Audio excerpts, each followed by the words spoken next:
Good morning दोस्तों, मैं विक्रम जोशी स्वागत करता हूँ आप सभी का ट्रिकी डोज पे। आज तारीख है 6 जून 2020 और हमारा डेली करंट अफेयर्स होता है जैसे कि मंडे से सैटरडे तक। तो चलिए आज के सेशन को शुरू करते हैं।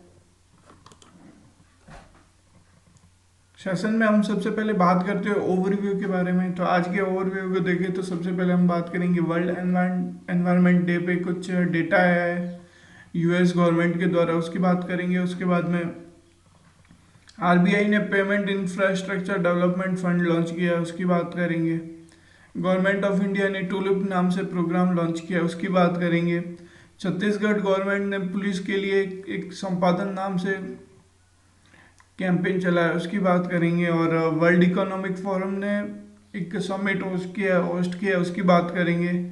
और मेरा वतन नाम से एक प्रोग्राम एप्लीकेशन लॉन्च की गई है, उसकी बात करेंगे। और कुछ अपॉइंटमेंट और क्विक न्यूज़ है उनको डिस्कस करेंगे।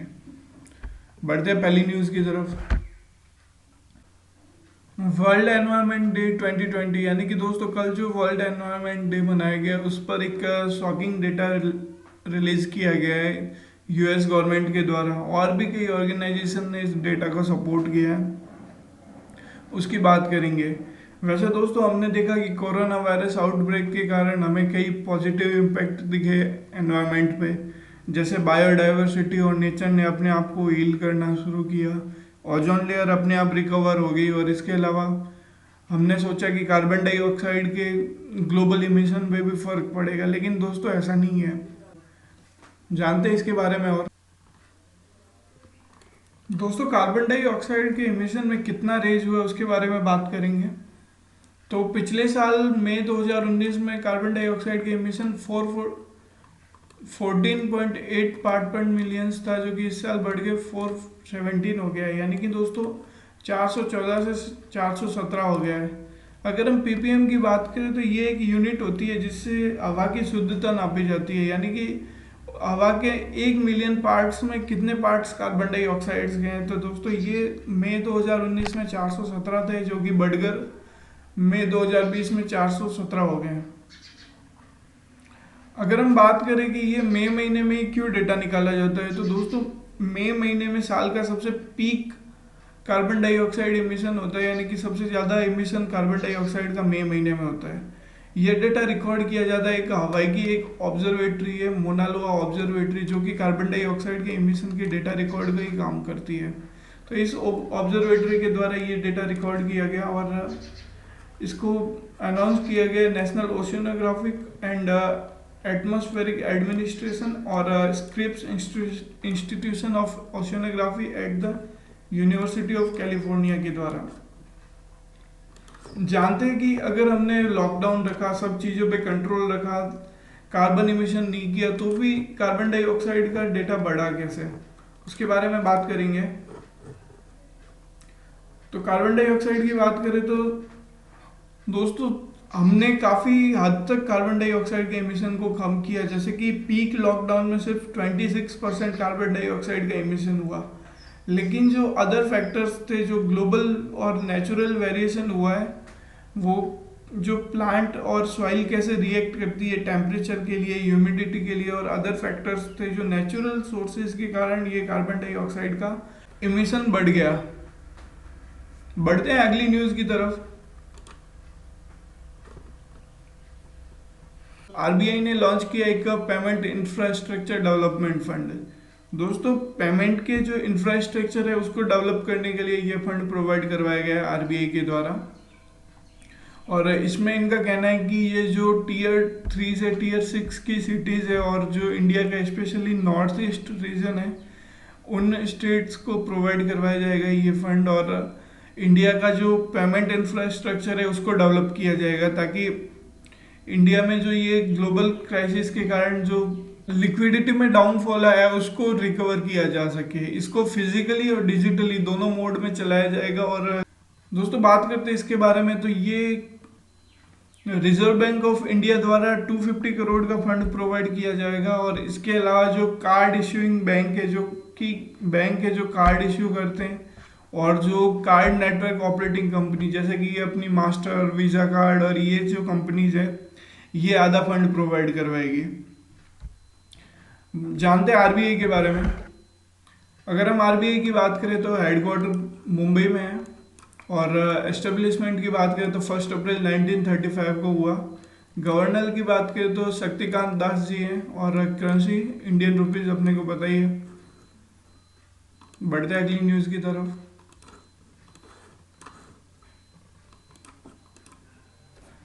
दोस्तों गवर्नमेंट ने एक the urban learning internship programme launch किया है। दोस्तों इस प्रोग्राम को शॉर्ट में टुलिप कहा जाएगा, और ये इनिशिएटिव है All India Council for Technical Education, ministry of HRD और ministry of housing and urban development के द्वारा। जो लोकल अर्बन बॉडीज से और जो स्मार्ट सिटीज से फ्रेशली ग्रेजुएट स्टूडेंट्स हैं उनको एक इंटर्नशिप प्रोग्राम के तहत इनको काम करवाया जाएगा और इनको प्रैक्टिकल ट्रेनिंग दी जाएगी, ताकि इनके अंदर फ्रेश और इनोवेटिव आइडियाज जनरेट हो, कुछ स्किल्स जनरेट हो, और उनको इम्प्लीमेंट किया जाए अपने देश के जो ये लोकल अर्बन बॉडीज है और जो स्मार्ट सिटीज है इनको रिफॉर्म करने में इनका और भी अच्छे तरीके से यूटिलाइज किया जाएगा। बढ़ते हैं अगली न्यूज़ की तरफ। छत्तीसगढ़ गवर्नमेंट ने जो वहाँ की पुलिस फोर्स है उसके लिए एक कैंपेन लॉन्च किया है संपदन नाम से। यानी कि ये संपदन कैंपेन जो पुलिस का जो मेंटल स्ट्रेस है और डिप्रेशन है उसको कम करने के लिए कुछ प्रोग्राम्स अरेंज करेगा, जैसे कि counselling session, music, yoga therapies, ताकि इनका जो मेंटल स्ट्रेस है और डिप्रेशन है इसको कम किया जा सके।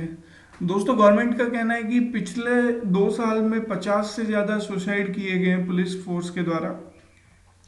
तो दोस्तों ये बहुत ही चिंताजनक डेटा है, और ऐसा सिर्फ छत्तीसगढ़ गवर्नमेंट का नहीं है दोस्तों, पूरे इंडिया में बहुत से पुलिस ऑफिसर्स है और बहुत से लोग हैं जो डिप्रेशन और मेंटल स्ट्रेस के शिकार हो रहे हैं। और दिक्कत ये है कि हमारा पुलिस फोर्स में बहुत कम मतलब रिक्रूटमेंट की जा रही है, जितनी ज़रूरत है उससे तो बहुत ज़्यादा कम रिक्रूटमेंट की जा रही है। जब पोस्ट की कमी है तो ऑफिसर्स को ज़्यादा ओवर टाइम करना पड़ रहा है, सभी अपने जवानों को ओवर टाइम करना पड़ रहा है, और उसके कारण इन पे मेंटल स्ट्रेस और डिप्रेशन के शिकार हो जाते हैं। 15-15, 17-17 घंटे ये लोग काम करते हैं, जॉब करते हैं, इनके पास सोने के लिए एनफ टाइम नहीं होता, घर पे जाते हैं अलग समस्या होती है, पर्सनल प्रॉब्लम्स होती है, उन सब से जूझते हैं ये लोग। तो दोस्तों मेरे ख्याल से ये चीज़ों की ज़रूरत है, और इसके अलावा भी ज़रूरत है तो हमें अपने पुलिस फोर्स को बढ़ाने की ज़रूरत है, ताकि ये अपना वर्किंग आवर्स कम कर सके। एनफ होता है कि ये लोग 8 से 10 घंटे काम करें, क्योंकि 8 से 10 घंटे ही आदमी अपने आप को स्टेबल रख के काम कर सकता है। इससे ज़्यादा फिर मेंटल स्ट्रेस, डिप्रेशन इसमें बढ़ता जाता है। बात करते हैं अगली न्यूज़ की। अगली न्यूज़ है वर्ल्ड इकोनॉमिक फोरम ने एक यूनिक ट्विन समिट होस्ट करेगा, और इनका कहना है कि मतलब ग्लोबल लीडर्स और जो बिजनेस लीडर्स है इनको साथ में कनेक्ट किया जाएगा, और इन पर्सनल और वर्चुअल दोनों ही तरीके से इनकी मीटिंग करवाई जाएगी। इसके अलावा world economic forum thousands of young people और इन्फ्लुएंसर्स को बुलाएगा 400 अलग अलग सिटी से वर्ल्ड वाइड में, और इनको एक वर्चुअल हब नेटवर्क के थ्रू इंटरेक्ट करवाया जाएगा ग्लोबल लीडर्स से। ये इसकी थीम रखी गई है द ग्रेट रिसेट, और ये थीम इसलिए रखी गई है क्योंकि अभी जो ग्लोबल पैंडेमिक कोरोना वायरस के कारण पूरी अपनी इकोनॉमी और पूरा वर्ल्ड एक तरीके से रुक गया है, तो उसको वापस रिसेट करने की ज़रूरत है, उसको अपनी वापस मेन स्ट्रीम में लाने की ज़रूरत है। तो उसके लिए एक ये इनिशिएटिव लॉन्च किया गया, और द ग्रेट रिसेट एक जॉइंट इनिशिएटिव है वर्ल्ड इकोनॉमिक फोरम का और HRH प्रिंस ऑफ वेल्स का। जानते हैं एक बार वर्ल्ड इकोनॉमिक फोरम के बारे में। वर्ल्ड इकोनॉमिक फोरम की बात करें तो ये जनवरी 1971 में इसका इस्टेब्लिशमेंट हुआ, और फाउंडर की बात करें तो क्लाउस सचवैब है, और हेडक्वार्टर की बात करें तो स्विट्जरलैंड में है। ऑफिशियल लैंग्वेज इंग्लिश है, और एग्जीक्यूटिव चेयरमैन भी क्लाउस सचवैब है। बढ़ते हैं अगली न्यूज़ की तरफ। जम्मू कश्मीर के लेफ्टिनेंट गवर्नर ने एक salary tracker mobile app launch किया है मेरा वतन नाम से। ये गवर्नमेंट एम्प्लॉय की सैलरी ट्रैक करने में मदद करेगा, और ये एप्लीकेशन डेवलप की गई है नेशनल इंफॉर्मेटिक्स सेंटर के द्वारा जम्मू कश्मीर के, और ये एंड्रॉयड प्लेटफॉर्म पे end to end computerisation provide करवाएगी। जेके पेमेंट सिस्टम एप्लीकेशन को। जानते हैं एक बार नेशनल इंफॉर्मेटिक्स सेंटर के बारे में। नेशनल इंफॉर्मेटिक्स सेंटर की बात करें तो 1976 में इसका फॉर्मेशन हुआ। हेडक्वार्टर न्यू दिल्ली में और डायरेक्टर जनरल नीता वर्मा जी है। ये ऑर्गेनाइजेशन काम करता है ministry of electronics and information technology के अंडर में। बढ़ते अगली न्यूज़ की तरफ।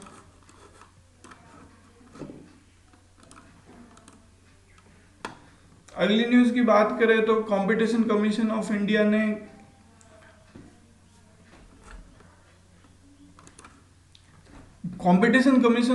ने दो कंपनी के मर्जर को अपना अप्रूवल दे दिया है। पहली कंपनी है फूजो, जो कि एक फ्रेंच कंपनी है और लग्जरी कार बनाती है, और दूसरी कंपनी है फिएट, जो कि इटली की एक कंपनी है। आप दोनों कंपनियों के नाम से वाकिफ होंगे, और ये दोनों का मर्जर होगा इंडिया में मार्केट में आने के लिए। बात करते हैं कंपटीशन कमीशन ऑफ इंडिया के बारे में, जानते हैं। कंपटीशन कमीशन इंडिया की बात करें तो इसका फॉर्मेशन हुआ 14 अक्टूबर 2003 में। वैसे ये फोर्सफुली काम करने लगा 2009 से, और हेडक्वार्टर की बात करें तो न्यू दिल्ली में, और एजेंसी एग्जीक्यूटिव की बात करें तो अशोक गुप्ता जी चेयरमैन है और पीके सिंह सेक्रेटरी है। दोस्तों, कंपटीशन कमीशन ऑफ इंडिया का गठन इसलिए किया गया था ताकि एक मार्केट में फेयर कंपटीशन और हेल्दी एनवायरनमेंट बना रहे। नहीं तो कई कंपनियों का ऐसा हो जाता है कि वो ओपन मार्केट समझ के अनहेल्दी कंपटीशन में उतर जाती है, और इससे मार्केट को बहुत ज़्यादा नुकसान होता है। तो उन चीज़ों को सही से रेगुलेट करने के लिए ये एक कमीशन का गठन किया गया था, भारतीय प्रतिस्पर्धा आयोग। बढ़ते हैं अगली न्यूज़ की तरफ। कुछ अपॉइंटमेंट्स हैं, उनके बारे में जानेंगे। ब्रिजेंद्र नवनीत जी का अपॉइंटमेंट किया गया एम्बेसडर टू WTO, यानी कि वर्ल्ड ट्रेड ऑर्गेनाइजेशन के एम्बेसडर के रूप में कार्य करेंगे ये। इनकी बात करें तो ये 1999 के IAS ऑफिसर तमिलनाडु कैडर के हैं, और इन्होंने हमारे प्राइम मिनिस्टर नरेंद्र मोदी जी के जॉइंट सेक्रेटरी के रूप में काम कर चुके हैं।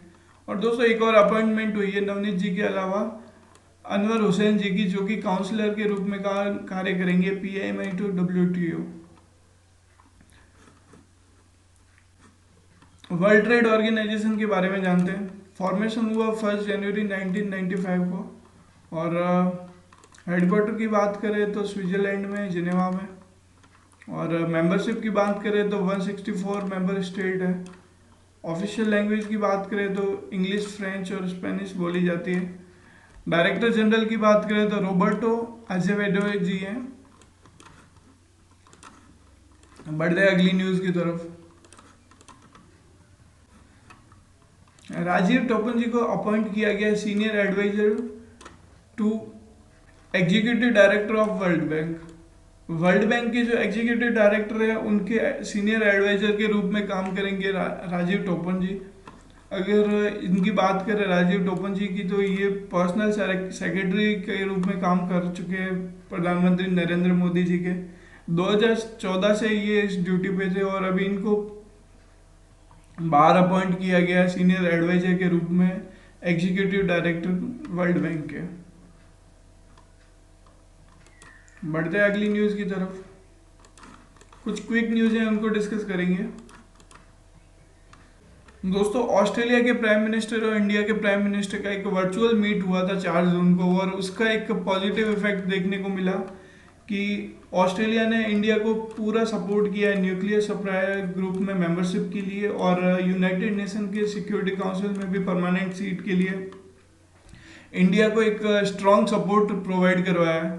अगर हम बात करें न्यूक्लियर सप्लायर ग्रुप की, तो न्यूक्लियर सप्लायर ग्रुप एक ट्रीटी थी जिसके अनुसार अगर जो मेंबर इस ग्रुप को ज्वाइन करेगा वो न्यूक्लियर वेपन्स को नहीं बनाएगा, और यूरेनियम का इस्तेमाल सिर्फ और सिर्फ एनर्जी प्रोड्यूस करने में करेगा, या फिर जो लोगों की भलाई के लिए उसके लिए यूज़ करेगा, और न्यूक्लियर वेपन्स नहीं बनाएगा। लेकिन दोस्तों, इस ट्रीटी में एक फॉल्ट है, जैसे कि कई देश है अपने अपने न्यूक्लियर वेपन्स बना चुके हैं और उसके बाद में इस ट्रीटी को साइन किया। लेकिन हमारे देश में ऐसा है कि हम साइन नहीं करेंगे जब तक कि सारे देश अपने अपने न्यूक्लियर वेपन्स को ख़त्म नहीं कर देते, क्योंकि सब देश के पास अपने अपने न्यूक्लियर वेपन है और ये इंडिया पे बैन लगाएंगे कि आप न्यूक्लियर वेपन नहीं बना सकते। तो उन चीज़ों को रोकने के लिए इंडिया ने इस ट्रीटी पे साइन नहीं किया था। लेकिन इंडिया को यूरेनियम की हमें ज़रूरत रहती है, हमको इंपोर्ट करवाना पड़ता है। तो यूरेनियम हमको इंपोर्ट नहीं हो सकता जब तक कि हम एनएसजी के मेंबर नहीं हैं। तो दोस्तों एनएस हमें यूरेनियम को इंपोर्ट कराने के लिए एनएसजी का मेंबर बनना पड़ेगा। इसलिए इंडिया सीख कर रहा है कि हमें इसकी मेंबरशिप मिल जाए एनएसजी ग्रुप की, इस ट्रीटी को साइन किए बिना। और यूएन सिक्योरिटी काउंसिल की अपन लोगों ने कल ही बात की थी। अगर आपको नहीं समझ में आया तो आप कल के वीडियो में जाके देख सकते हैं। बढ़ते अगली न्यूज की तरफ। अगली न्यूज की बात करें तो नितिन गडकरी जी ने लॉन्च किया है एक कैंपेन, और उस कैंपेन के अनुसार ह्यूमन और एनिमल की जो मोर्टेलिटी रेट है हाईवे पे, और हाईवे पे जो एक्सीडेंट्स के कारण जो ह्यूमन हो या एनिमल जिनकी डेथ होती है, उसको रोकने के लिए कुछ स्कीम्स लॉन्च की गई और कई चीज़ों पे बात की गई। इनका कहना है कि हमें बायोडाइवर्सिटी को बचाने के लिए ऐसे कदम उठाने पड़ेंगे। बढ़ते अगली न्यूज़ की तरफ। इस साल का ग्लोबल वैक्सीन समिट की बात करें तो यूके के द्वारा होस्ट किया गया और इसमें हमारे देश से नरेंद्र मोदी जी ने पार्टिसिपेट किया। नरेंद्र मोदी जी के द्वारा 15 मिलियन यूएस डॉलर का कंट्रीब्यूशन भी किया गया गावी को। गावी की बात करें तो Global Alliance for Vaccination and Immunization है। बढ़ते अगली न्यूज की तरफ।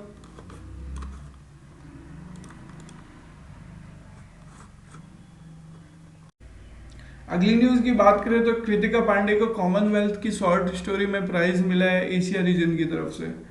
कॉमनवेल्थ की शॉर्ट स्टोरी में प्राइज मिला है 2020 में इनको, और इनका जो थीम था वो था great Indian T and snacks. इस कहानी में इन्होंने लिखा है एक हिंदू लड़की को मुस्लिम लड़के से प्यार हो जाता है, वो लोगों की नफरत के बीच में कैसे अपने प्यार को पनपने देते हैं उनके बारे में बताया गया है।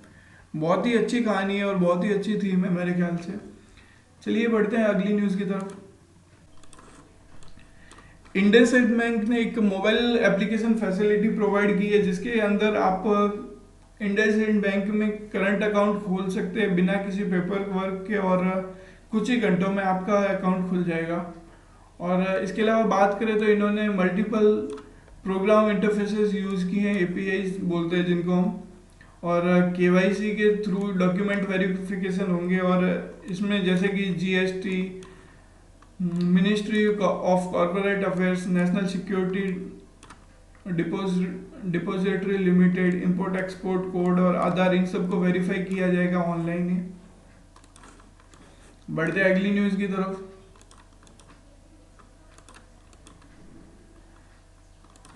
दोस्तों जाने माने लिरिसिस्ट अनवर सागर जी का निधन हो गया। इनका आपको सॉन्ग याद हो तो अक्षय कुमार की खिलाड़ी फिल्म में वादा रहा सनम नाम से सॉन्ग इन्होंने लिखा था, और इसके अलावा भी इन्होंने बहुत सारे म्यूजिक डायरेक्टर्स के साथ काम किया है, और ये Indian performing right society limited के मेंबर भी रह चुके हैं। आज के लिए दोस्तों इतना ही, मिलेंगे अगले सेशन में। तब तक के लिए घर पे रहिए, सुरक्षित रहिए, अपना ख्याल रखिए, अपने परिवार का ख्याल रखिए। थैंक यू दोस्तों। और दोस्तों अपनी जो इम्पोर्टेंट सजेशंस है या फिर जो टोकन ऑफ एप्रिसिएशन है उसको कमेंट सेक्शन में लिखना ना भूलिए। थैंक यू दोस्तों।